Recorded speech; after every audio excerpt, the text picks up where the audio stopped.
Hi guys, welcome or welcome back to my channel, and if you're new, please consider subscribing before you exit this video. That being said, let's just dive right into it. आज मैं 2019 में आई हुई thriller movie sweet heart को explain करने जा रही हूँ। इसकी IMDb रेटिंग 5.8 आउट ऑफ 10 है और ये रॉटेन टमेटो पे 93% फ्रेश है। मूवी की शुरुआत होती है एक आइलैंड से, जहाँ पे एक औरत को दिखाया जाता है जिसका नाम होता है जेन, जो किसी तरह से वॉश अप हो चुकी होती है वहाँ उस आइलैंड के शोर पे। जब उसको होश आता है तो वो देखती है कि पास में एक और आदमी है जिसको वो जानती है और उसका नाम होता है ब्रैड। ब्रैड के पेट में से एक बड़ा सा कोरल बाहर निकल रहा होता है जो एक्चुअली में घुस गया था उसके पेट के अंदर। जेन यहाँ पे उसके वुंड को ठीक करने की कोशिश कर रही होती है उस कोरल को बाहर निकाल के। उसके बाद वो फॉरेस्ट के अंदर जाती है उसके लिए पानी ढूंढने के लिए, मगर जब वो वापस आती है तब वो देखती है कि ब्रैड ऑलरेडी मर चुका है अपने चोट की वजह से। उसको उसके लाइफ वेस्ट में से एक फ्लेयर गन मिलता है और वो उसको रख लेने का डिसाइड करती है। जिसके बाद वो आइलैंड के अराउंड घूमती है चीजें ढूंढने के लिए जो वहाँ पे जो पहले फैमिली रह गई थी उन्होंने कुछ छोड़ा हो। तो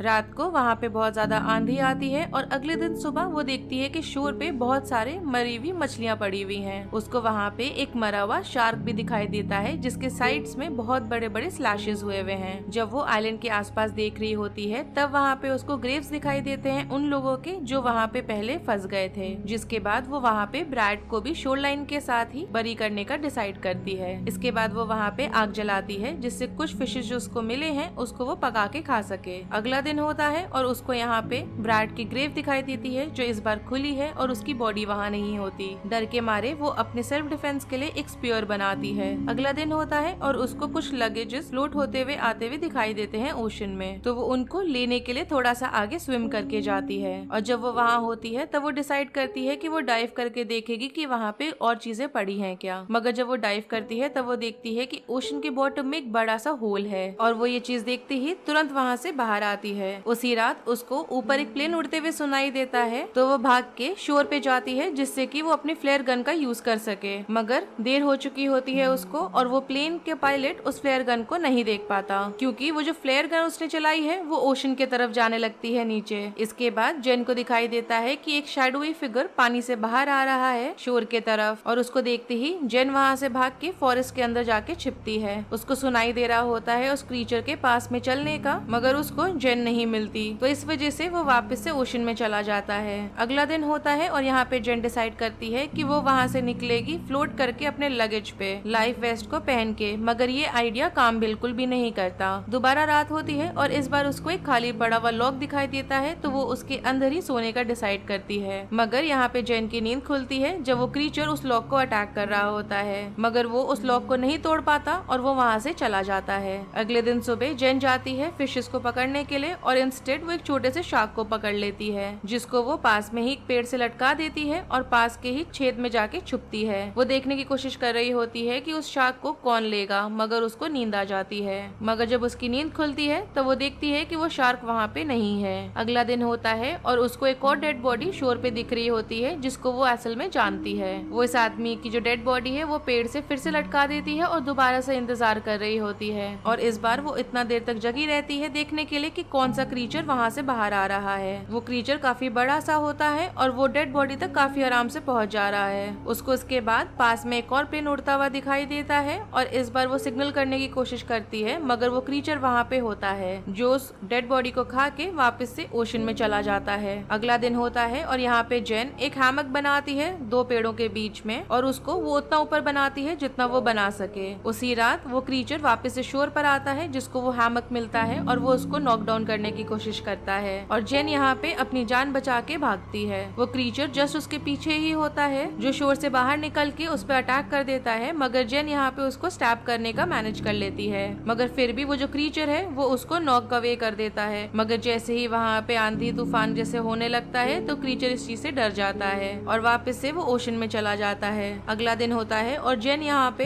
एक लाइफ राफ्ट को फ्लोट करते हुए देख पाती है ओशन में, तो वो स्विम करके उस तक जाती है जिसमें वो देखती है कि वहाँ पे दो लोग हैं, एक उसका बॉयफ्रेंड लूकस और दूसरा ब्रैड की गर्लफ्रेंड मिया। वो उनको शोर पे आने में मदद करती है जिसके बाद वो लोग थोड़ा सा रिलैक्स करते हैं। जिसके बाद वो उनको बताती है कि उनको वहाँ से जाना है जितना जल्दी हो सके। वो उनको उस क्रीचर के बारे में भी बताती है जो रात में आता है, मगर उन दोनों को लगने लगता है कि जेन यहाँ पे डिल्यूजनल है और वो दोनों वहाँ से जाने को मना करने लगते हैं और वो बोलते हैं कि वो लोग थक गए हैं और वो लोग अगले दिन जाएंगे। यहाँ मालूम चलता है कि जिस बोट पे वो सारे थे वो एक्चुअली में डूब गई है। और आगे चल के जेन और मिया अपने एक्सपीरियंसेस को डिस्कस भी करते हैं। मिया यहाँ बोलती है कि राफ्ट में मर जाना एक तरह से मिजरी होने वाला है, मगर यहाँ पे जेन बोलती है कि अगर वो लोग आइलैंड पे रहे तो वो और ज्यादा मुसीबत वाली बात है। जब लूकस और मिया बात कर रहे होते हैं तब जेन उस राफ्ट को लेके वहाँ से निकलने का ट्राई करती है अकेले, मगर वो दोनों भागते हुए उस तक जाते हैं उसको रोकने के लिए, और यहाँ पे मिया उसे नॉकआउट कर देती है। यहाँ पे जेन को जब होश आता है तो वो देख पाती है कि वो एक पेड़ से बंधी हुई है और अब रात हो गई है।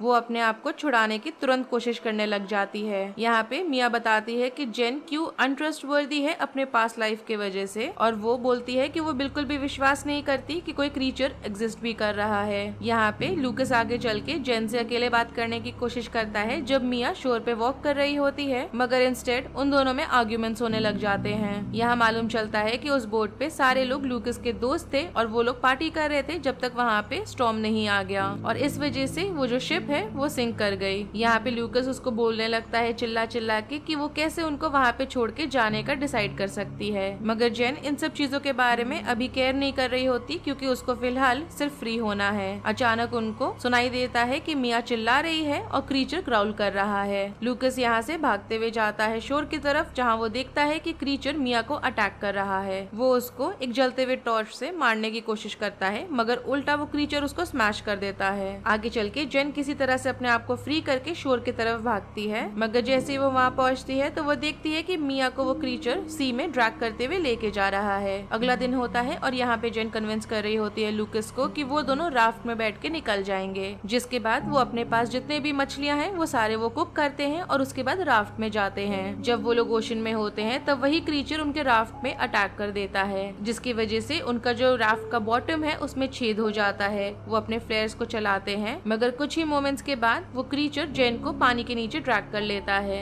जब वो उसको लेके जा रहा होता है ओशन के नीचे जो होल बना हुआ है वहाँ पे, तब उसको वो किसी तरह से स्टैप कर पाती है, जिसकी वजह से वो क्रीचर जेन को छोड़ देता है। लूकस यहाँ पे पानी के अंदर जंप करता है हेल्प करने के लिए, मगर क्रीचर उसको अटैक कर देता है और उसके बाद वो लूकस को पकड़ के अपने होल में ड्रैग करते हुए लेके जाता है। जेन यहाँ पे किसी तरह से वापस आइलैंड तक स्विम करती है और आग को बुझने से रोकती है। अब उसके पास कोई और चॉइस नहीं होती तो वो प्रिपेयर कर रही होती है उस क्रीचर से लड़ने के लिए, जिसके बाद वो बहुत सारे स्पीयर्स बनाती है और वो बहुत सारे ट्रैप्स को भी सेट करती है, जिसके बाद वो एक लेटर लिखने लगती है अपने टाइम को समझाते हुए उस आइलैंड पे, अगर इन केस वो सरवाइव नहीं करती है उस चीज के लिए। उस रात वो क्रीचर वापस आता है और जेन उसको ट्रैप कर देती है फायर में, जिसके बाद वो उसको बहुत बार स्टैप करती है, मगर वो क्रीचर उसको इवेंचुअली नॉकआउट कर देता है स्मैश करते हुए। मगर जब वो रिकवर करती है तो वो उसको फिर भी पत्थर से मार ही रही होती है, जिसके बाद वो उसको वुड से भी मारती है और एंड में नाइफ से भी, मगर वो क्रीचर काउंटर अटैक करता है, जिसकी वजह से जेन वहाँ से भागना शुरू करती है और वो क्रीचर उसको दौड़ाने लगता है।